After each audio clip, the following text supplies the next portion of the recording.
This is an English version of the Swedish radio show Sommar i P1 with Felix Kjellberg, more commonly known as PewDiePie.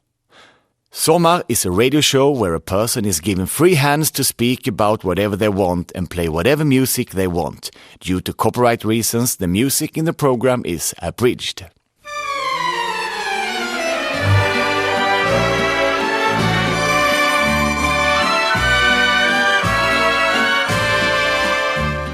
Oh god. Oh great, blood already. We're so dead. Oh shit. Oh god. Okay, it doesn't look good for us. It doesn't look good for us at all. Oh Jesus Christ. Oh, whoa, okay, I'm doing. Whoa! Oh god, what is going on? No. No. Oh no! I'm going abroad for a week. I'm meeting someone IRL. That's what I'd written on the note that I left in my parents' kitchen after dropping out of my industrial economics program at Chalmers University of Technology. I was going to travel abroad for the first time by myself. I was leaving my family in Gothenburg to meet my girlfriend in real life and spend my days playing video games, full time. My name is Felix Kjellberg, better known as PewDiePie or PewDiePie. I record myself playing video games. 29 million people subscribe to my videos. My name is Felix Kjellberg, better known as PewDiePie. I'm often called the world's most unknown celebrity, which is not that far from the truth. Some of you that are listening might already know who I am, but I still think many of you that are listening are only doing so out of routine or curiosity, and you are wondering right now, PewDiePie, what is that? If you have kids, you might have heard me shouting and screaming from your kids' computers. About a year ago, I was in Singapore to receive an award at a ceremony known as the Social Media Awards. After I had recovered from the long trip, I needed to go downstairs to the lobby to get a new keycard because my other one had stopped working. When the doors to the elevator opened on the bottom floor, I was faced with hundreds of people screaming their lungs out. Out of pure shock, I retreated back into the elevator, but after a few seconds, I carefully peeked my head out. What were they shouting at? Hundreds of people with signs and posters in front of me started shouting again, PewDiePie! After a couple of minutes of autographs and photos, one of the security guards of the hotel started pulling my arm, telling me it's better for my safety if I came with them. Back inside the elevator, the security guards asked me what all the commotion was about. I told them I didn't really get it either. PewDiePie is mainly just me recording myself playing video games. The only place this exists on is YouTube, a community on the internet where anyone can upload movies and videos. Traditional media is pulling their hair out over this new phenomenon. Many kids, teenagers, and young adults don't watch TV anymore. They watch YouTube on their computers. A comparison would be a normal episode of the US TV show Dancing with the Stars. That's how many views I have on an average on every single video clip I upload. I try to upload a couple every day, averaging about 10 minutes. Okay, this is my studio, a couple of square feet, and very hot. No fancy schmancy text or anything, just everything is simple, really. Anyone could be able to make these videos from here. I have a camera, a nice microphone, 2 screens, which I need for streaming because then I can separate all the software. Here's all the things I need for playing. I got my joystick, and I also have my Oculus Rift, which we're gonna use today, which is... It kind of looks like a pair of ski goggles, but once you put them on, you step into another world. It's a virtual reality headset. I try to test 3 new games in each video. There's a ton of games released every day, luckily. The hard part is to choose the right ones and be the first one with them. It takes a lot of time to search for these games. I want to find them and not know too much about them. So I have a secret list of games that I want to record myself playing.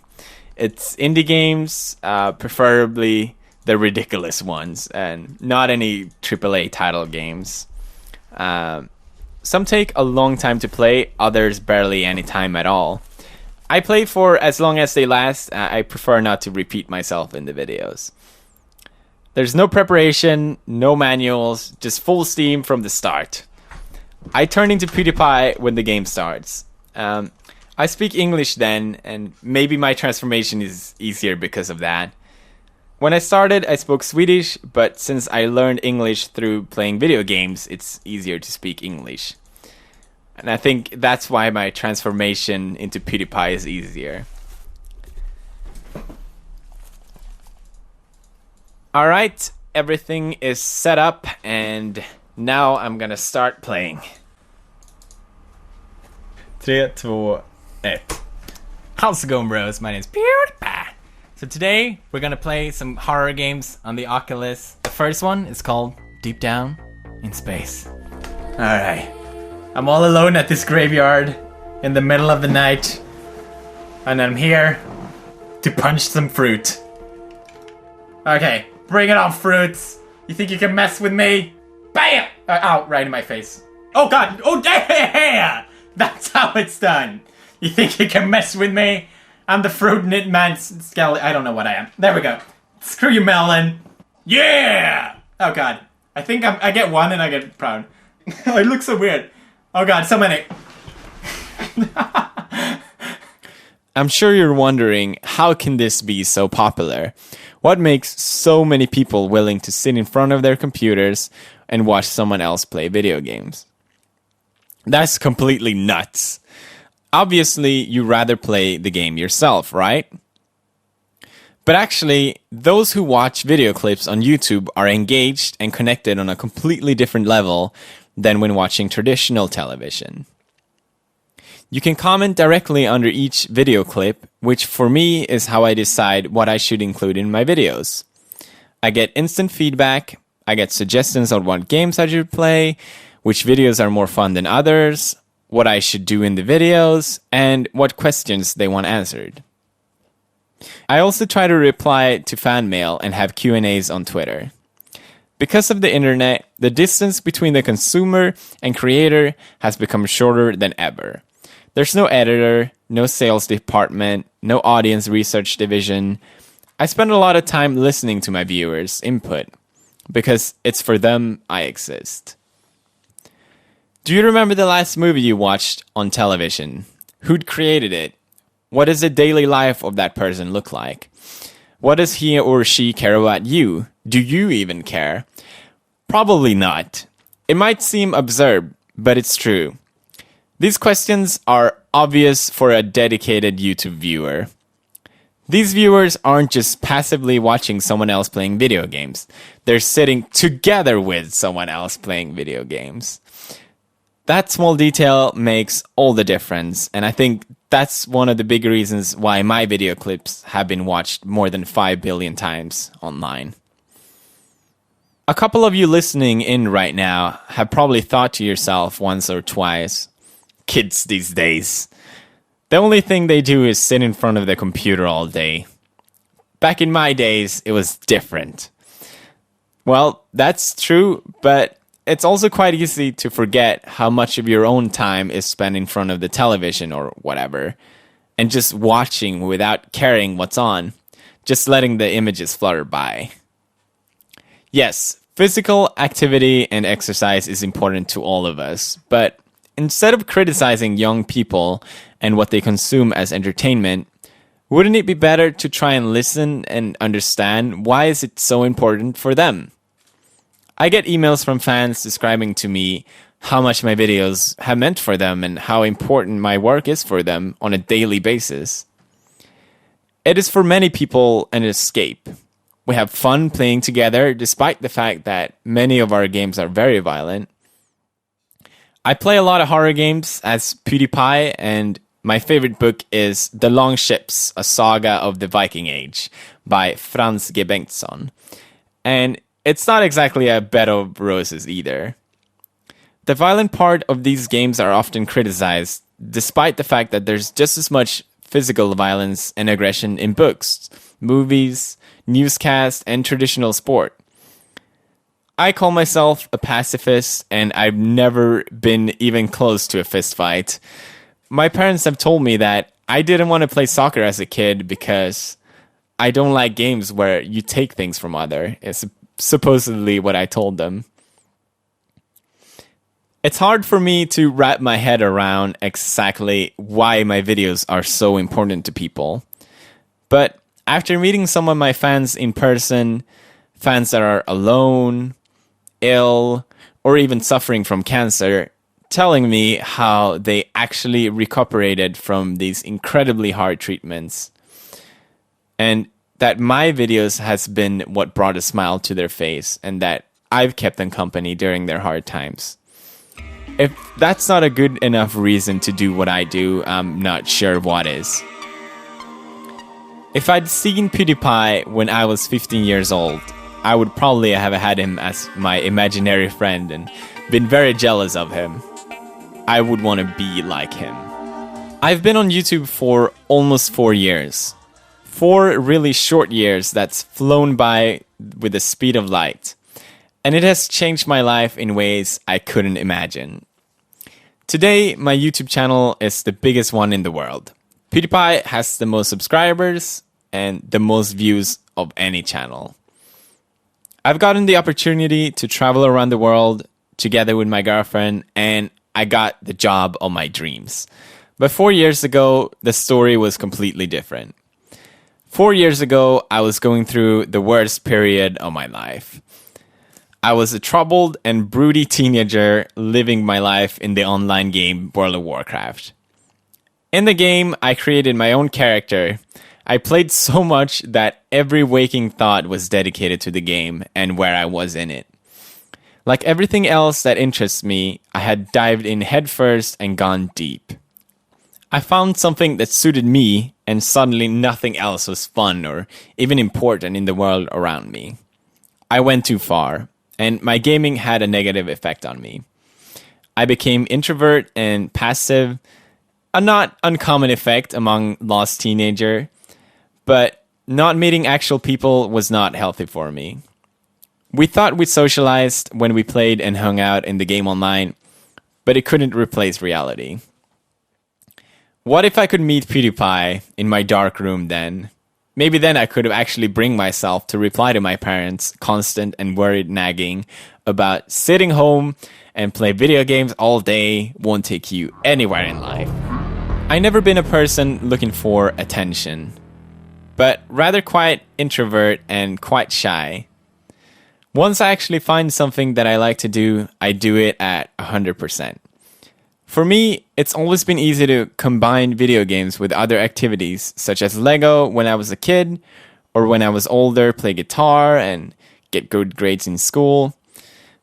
I ended up studying industrial economics at Chalmers University of Technology. But I couldn't see myself in any of my classmates aspiring to be CEOs or management consultants. I had no clue of what I wanted to do, but I knew then it wasn't that. Always something. Around this time, I'd started to upload gaming videos on YouTube for the first time. These early movies didn't have my voice in them, or only fun edits of games. Just the thought of recording myself alone in a room playing games, that's so absurd. What if anyone actually sees me recording myself? I would die. God. But at least it was something exciting, and just getting 20 subscribers to my channel was a major milestone that I'll never forget. I was ecstatic. Sure, it wasn't many, but it was enough for me to know that someone was actually watching me. Through my video clips on YouTube, I became more and more comfortable in opening up myself to others. Something that hadn't happened in a long, long time. I had, just like many other teenagers, turned inwards and stopped being who I really was. All this happened while school became less interesting and creating videos became more and more interesting. Finally, there was a point where I wasn't going to continue my studies. Breaking the news to my parents that I was dropping out of the dream school to sit and, well, do YouTube wasn't easy. But that was never really the reason either, because I didn't really know what I wanted to do with my life. All I knew is that I wanted to get away, but I didn't know where that was. Starting a career on YouTube was not even on the map, but it was what made me happy, and as long as I didn't have to strive for a future that I didn't want, well, that was enough for me. Finally, my parents accepted the situation and told me to go out and look for a job. You'll never get a job as things look right now, they told me. So, I took the first job that came my way, selling hot dogs. Just a couple of minutes away from Chalmers, my old school. That was so awkward. Some of my classmates, some that I barely knew, stopped by from time to time. So, you dropped out of school to sell hot dogs? Thinking about it now, it was utterly absurd. To get into industrial economics at Chalmers, you need straight A's, and here I was selling hot dogs. But somehow, I was happier than I've been for a long time. The idea was that I was going back to school after a while, but thank God I didn't have to. At this point, I hadn't earned a single dime on YouTube. I didn't even know you could actually earn money off it. But if your YouTube channel, as it's called, becomes big enough, you can get invited to a partnership with YouTube, and you can earn a few cents per view and click on your channel. YouTube didn't want to partner with channels uploading gaming videos due to copyright issues. But after a year, I finally became a partner through a network. I had at this time gotten quite a lot of viewers. Around 1 million people watched my videos each month. I got my first check from YouTube, and it was much more than I got from selling hot dogs. I will never forget that moment I realized I could make a living of what I love to do the most. My hobby could be my job. Weird and fantastic. Over the summer, I had also begun to talk with this Italian girl via my computer. We had never met. She was incredibly beautiful, and we talked almost constantly. As many Italians, she didn't really know English too well, so I had to wait around 20 minutes for a reply to my messages. She'd gotten to know my videos through a friend who told her to watch this idiot play video games. Apparently, she liked that idiot. And I liked her a lot as well. But I know it didn't mean anything unless we actually met.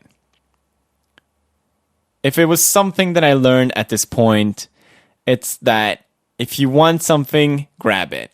Otherwise, you'll just regret yourself. So, after barely 2 months, I decided to travel to Italy to visit her. I hadn't traveled alone before, and we hadn't even spoken directly to each other. Sure, we had sent each other video messages, but that was it. What if I had been fooled and a 40-year-old man was waiting for me in Italy? Everything about this was so absurd that I didn't even tell anyone that I was going away. I just left a note in the kitchen and told them I couldn't watch the dog anymore, because the deal was that if I couldn't keep a real job, I was going to walk the dog during lunch. A task I handled miserably. Despite the fact that I love dogs and have 2 pugs of my own right now. This was the most crazy thing I've done in my entire life. I could barely sit still on the plane down to Italy. What the hell was I doing? Her parents didn't speak English, so I learned a couple of Italian phrases to communicate. Nice to meet you, my name is Felix. Piacere di conoscerti, il mio nome è Felix. She was waiting with a friend at the arrivals gate, more beautiful in real life than in the videos she'd sent me. She could still technically be a man, but phew, what a relief. After that, we had a 2-hour trip to our place. It was silent, awkward, hot, and sweaty. What had I gotten myself into? I was repeating the Italian words in my head. Piacere di conoscerti. Il mio nome è Felix. We finally arrived at her parents' place and her parents got outside to say hi. This was it. This was the moment. I reached forward to greet the dad and freeze up immediately. Piacere conoscerti Felix? After around half an hour, the parents were heading off and we went up to her room. There, we shared a kiss for the first time. In Italy, everything became clear to me. For the first time in my life, I was exactly where I wanted to be, doing exactly what I wanted to do. After 2 of the best weeks of my life, it was finally time to go home. At this time, YouTube was still in its early stages, and most things around it was badly kept. My paycheck was completely based on how many views my videos got each month, and I didn't even know who actually gave me the money I was paid. I didn't have a contact at YouTube or anywhere else, and the only thing I could do was to cross my fingers and hope for the best. But since YouTube now was work for me, I could put down more time and effort into it. And it gave results. My channel was growing, and it was growing fast. For me, the sky was the limit. I was gonna be the biggest. I've never told anyone that, but that was always the dream. All the numbers and all the statistics pointed towards further growth. My fans was with me and was just as psyched as me, seeing how the channel was growing and growing. The biggest name on YouTube had already millions of subscribers. It would take years for me to catch up to them, even more to become bigger than them. They also grew faster than me. My dream seemed impossible to reach. But after a while, hundreds of thousands subscribed to my channel. I realized that if my channel was going to continue to grow at the same speed, people not liking my videos would want to have their things to say. Trolls and haters would have room to voice their opinion. I'd seen how people on the internet handle critique and hate on their pages, especially many female bloggers that were very popular in Sweden at the time. Bloggers who'd started out with great confidence and were attacked and had to defend themselves, taking up more space online. Some of them broke, others changed, few had the energy and patience to hold their ground. But all of them had to defend themselves, stand their grounds instead of moving forward. Some of it might have been fun, sassy, or good for getting clicks, but it was often only a spiral, breeding more hate and something I didn't want to take part in. Earlier, it was just me and my fans living in a perfect harmony. Now there was my fans and people who didn't like what I was doing. I was turning into these young female bloggers. I thought I was ready for the storm, but the amount of hate you can get after posting one video online is overwhelming. Murder threats, publicizing my address, false articles that I've been abusing my girlfriend, all bad things you can say about a person. I've heard it 1,000 times. Online hate and trolls is a fact if you become a public person online. Sure, I'm far from perfect and I've tried to better myself, but no matter, it's something to be ignored and nothing that should stand between you and your dreams. Once I found something that I love to do, it doesn't matter. Nothing or no one can stop me. That's how it's always been, and you gotta live with it. Success always comes at a cost. Making dreams come true isn't cheap. It's just something you got to learn to accept. Now, 4 years later, this is completely meaningless. The only thing that matters is what my fans think. Back then, with my 100,000 subscribers, it was only inspiring to realize that so many was just as dedicated to my videos as I was. The haters? Screw them. It became more and more obvious that even though my numbers might not be as big as Hollywood celebrities and pop stars, I had power to make a difference thanks to the dedication of my fans. They were much closer to me, and that's why I became bigger and had bigger impact than most big-name celebrities. So why not use that power for something good? It wouldn't cost me a single dime, and therefore it felt obvious. There was this competition called King of the Web, where people voted for a winner who would get 7,500 US American dollars. I decided to take part in it, and if I won, I would donate the money to the World Wildlife Foundation and their campaign Save the Tigers. I uploaded a video, asked people to vote, and instantly got to the top of the competition. Success! But at the same time, the then biggest gamer on YouTube decided to enter the race with the goal to win, but to keep the money for himself.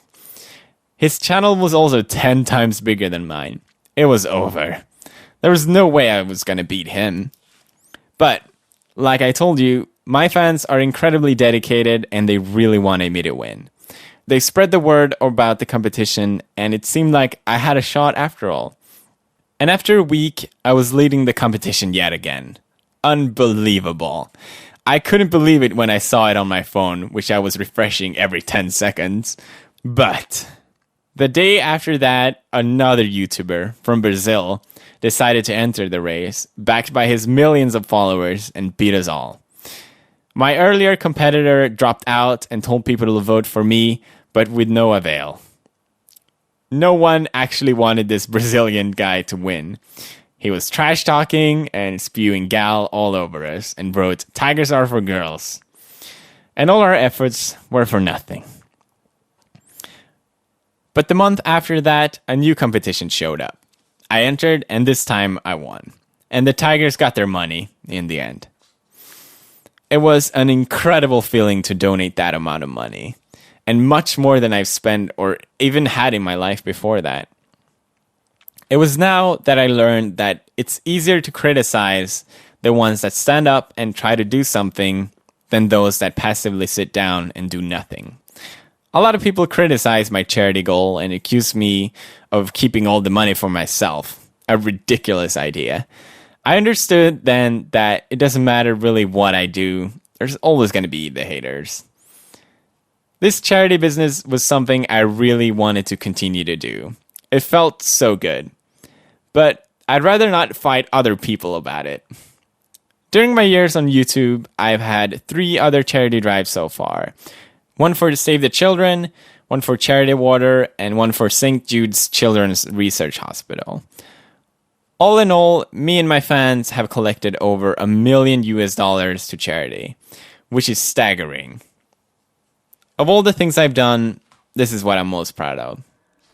I would like to call myself entrepreneur philanthropist and continue to invest more in the future to see a change for the better in the world. It's easy to say and hard to do, but I have the chance and I want to take it. Sure, having 29 million subscribers to your YouTube channel is not a common thing, but for me, it's not what counts. What counts is what I can actually reach out and tell my audience. I've got a huge young audience, 14 million watch me every day, and I can read in the comments how they tell me and everyone else that they donated money for the first time.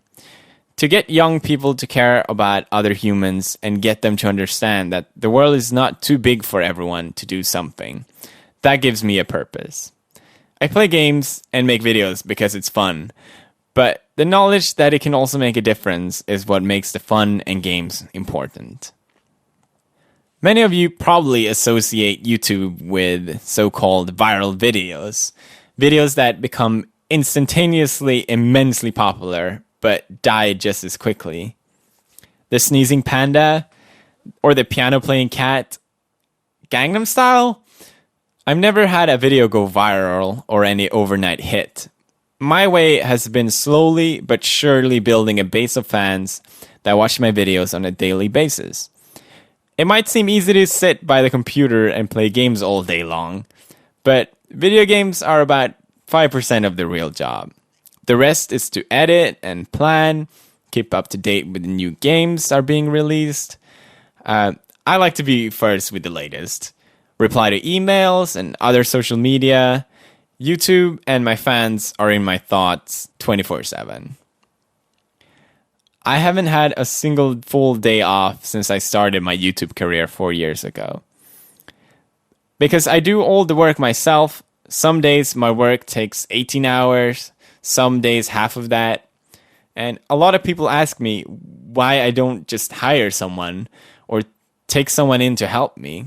Take care of all your social media pursuits, answer all your emails, and a manager to take care of your business.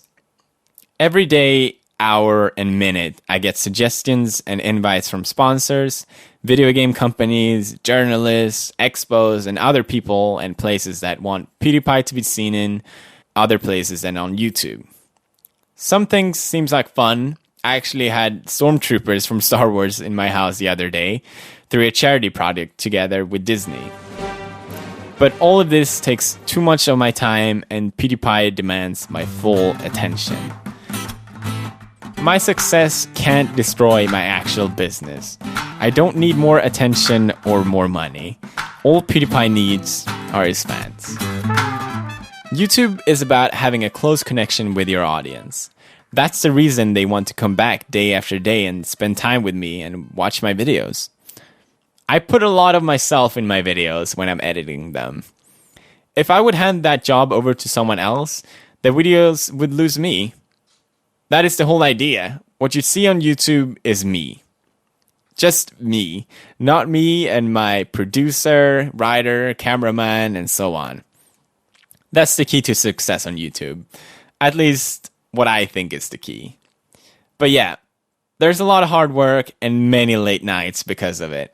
But if your job is what you like to do the most in the world, you don't need to work an entire day in your life. And that is true for me. I upload videos twice per day. It can be anything really. A vlog, which is a kind of video diary or a blog. A skit or a sketch. But often it's some kind of game video or gameplay. I started on YouTube playing horror games. I'd found my niche appeal and noticed my channel was growing quickly. Earlier, a lot of people watched my videos, but few actually cared what I was saying or doing. Then I started to play the horror game Amnesia: The Dark Descent. I was frightened and scared for real, and I thought if I was going to suffer through this nightmare, I might as well record myself doing it. Alright. Of course. Yeah! Run to the door! This way, baby! Of course! Left! Alright, I'm going! Oh, fuck! Is he after me? Don't look back, Petey! I'm serious! Don't look! No! I couldn't click it, I knew it! You, oh no. He locked me up, didn't he? And for the first time ever, my viewers asked me for more episodes and more videos, which hadn't happened before, and I got that I was on the right track. And that's the path that I followed. Listening to my fans. It's not harder than that. I live in England nowadays. Me and my girlfriend had to leave Italy because we couldn't get a good internet connection anywhere. It took me too long to upload my videos. When we were going to move, we made a list of our criteria and started to Google. Close to a big city, in a not too big and not too small city, by the sea, and ability for a stable, high-speed internet connection. Result: Brighton, UK. Now we have settled down here with our 2 pugs in a 2-bedroom apartment flat. We make our videos. My girlfriend has her own channel called PewDiePie, Marzia, and watch a lot of movies together. Spend time together, exist, and work on what we love. This is now. Later, I don't know. Maybe I'll take up art again. I had an exhibition at my grandma's gallery 4 years ago and sold every single piece. For the money I got, I bought my first real computer, and that's how it all began. I might do something completely different. There's so much to choose from, but PewDiePie can't exist forever. There's also so much I want to talk about. PewDiePie opened a lot of doors for me, but at least I know which road I will go down. The most fun one.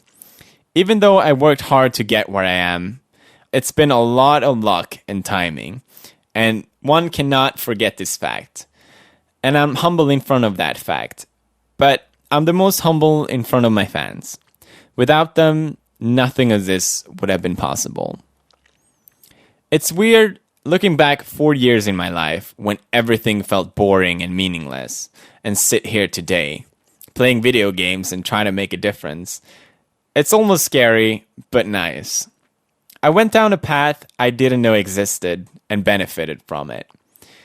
If I would have finished university, I would probably be stuck at a job I didn't want. But people still get fired from jobs they don't even want. You can fail at something you didn't want to do, so why don't you fail doing something you actually want to do? Jim Carrey said that. Yeah! Oh! Oh! The backhand slap! I practiced years for this. My father told me. Oh god. Come on. No! Oh well, I tried. I tried so hard. And in the end, it doesn't even matter. So, I've finished playing for this video. Now I'm going to be doing the heavy work of editing the videos down. But first, I need to finish recording my outro that I always do. Otherwise, it's not PewDiePie. It's interesting how habitual my fans and subscribers are. Despite the fact that YouTube is a fairly new channel to consume media, the watching itself is extremely conventional. If I change anything out of the format, there's a huge uproar about it. For example, I always have a square picture frame around my face in my videos when I play. And some time ago, I changed that to a semicircle instead of a square. And the comments below went insane. But I love this commitment. Even upset feelings are important in every relationship. Even though so many people follow me, many more than I will ever be able to meet in real life, we have a close friendship. I sit alone by my computer, and that's exactly how many of my viewers are sitting and doing. That's how we can get so close. It's not like heading to a sports bar with a group of friends watching the game and cheering together. This is something we do alone, and being alone is what brings us closer together. We need to give and take to work together. I like that. We mirror each other. We complement each other. I say fans, but actually I call them bros. I think fans sound kind of superior and presumptuous. I love them and I need them to love me back. So actually, I'm also their fans. I want to be with them, not above them. And that's why bros sounds better. So with that, I'm ending my video in my normal way. By the way, this is my 2020th video. Alright bros, thank you so much for watching. Go ahead and leave a like if you enjoyed, and I will see you, as always, in the next one. Here's a brofist for you. 1, 2, 3, brofist. That was all I had to say, Felix Kjellberg or PewDiePie. I wasn't alone in my studio today. For me, this has been a huge recording session. We've been 3 people working on this. Johan Egeskog was sound technician, and Henrik Johnsson has been producer. Naturally, this show is available in Swedish online. You can download the entire show as a podcast on www.sverigesradio.se/PewDiePie. Thank you for listening to me for so long, and thank you for giving me the chance to tell my story. That was all I had to say. Have a great summer, and I'll see you online. You ready? BROFIST. That was an English version of the Swedish radio show Sommar i P1 with Felix Kjellberg, more commonly known as PewDiePie. Due to copyright reasons, the music in the program was abridged.